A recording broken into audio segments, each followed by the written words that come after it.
Xo'sh, o'rtoqlar, mana endi mexanizm mana yo'lga qo'yildi.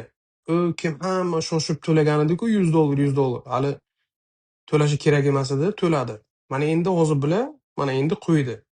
Hozir ikkitasini qo'ydi. Mana bittasiniki hali birinchi marta 589 topshirgan odamlar mana initial deb yozgan. Initial fee $100. Keyin mana tepasida nima turibdi? 589 ni topshirganiga 1 yildan ko'p bo'lganlar. Endi bizaniki 3 yil, 4 yillar ham bor, lekin maqsad 1 yildan ko'p. Annual fee. Mana shu annual fee yo'q edi. Bu qayerdan paydo bo'ldi? Chunki ASAP degan organizatsiya bularni sudga berdi. Bu aniq bir qoida yo'q. Qanaqa qilasizlar pul talab qilyapsizlar? Hamma vahomaga tushdi deb. Mana sudga bergandan keyin mana kechagina endi mexanizmni bu sud bo'yicha $100 to'lash 589 yo'lga qo'ydi. Xo'sh, ana endi savol.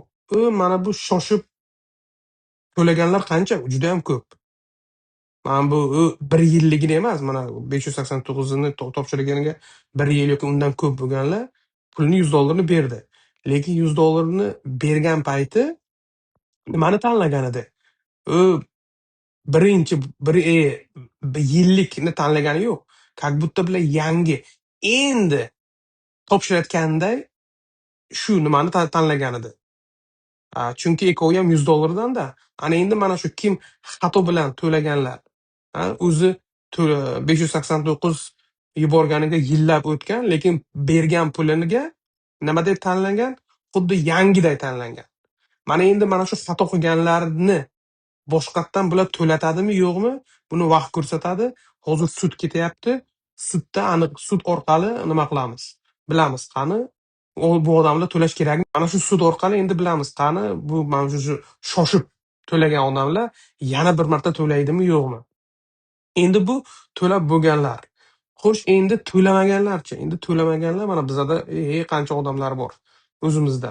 Mana endi o'sha bu haftadan boshlab Xudo xolasa mana bu hamma 589 larni endi pulini to'lashni boshlaymiz. Chunki mexanizm bor. Unga to'lamasak endi bo'lmaydi. Hozir endi sud vaqtincha to'lamanglar degani, lekin baribir ham bu to'langlar deb qarorni chiqaradi. Bu sud hamda. Chunki mexanizm bor, hamma narsa bor. Avval plusda bular mana bu Tramp imzo qo'yganda immigratsiya ham, sud ham to'langlar degan bir mexanizm yo'q.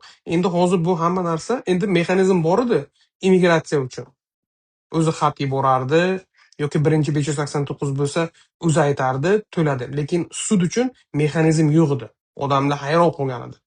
Odamlar nima qilishini bilmagandi-da. Shuning uchun ko'plar xato qilib, xatosini mana bu birinchi marta xuddi yangi 589 ni yuborayotgandayni tanlab $100 ni bergan edi. Endi buni ko'ramiz. Endi hozir iltimos SMS bilan bombardimon qilib yozmanglar. Bu narsa bilan Xudo xolasa bu hafta shug'ullanaman. O'sha bitta hozir challenge'larim bor. O'zimning klientlarim bo'yicha, work sudi bo'yicha shu ishlarni qilaman. Xudo xohlasa endi bu hafta bu hammaga nima qilamiz?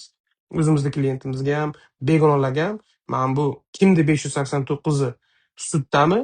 1 yildan oshganmi? O'sha $100 ni endi to'lamaslikka bahona qolmaydi o'rtoqlar.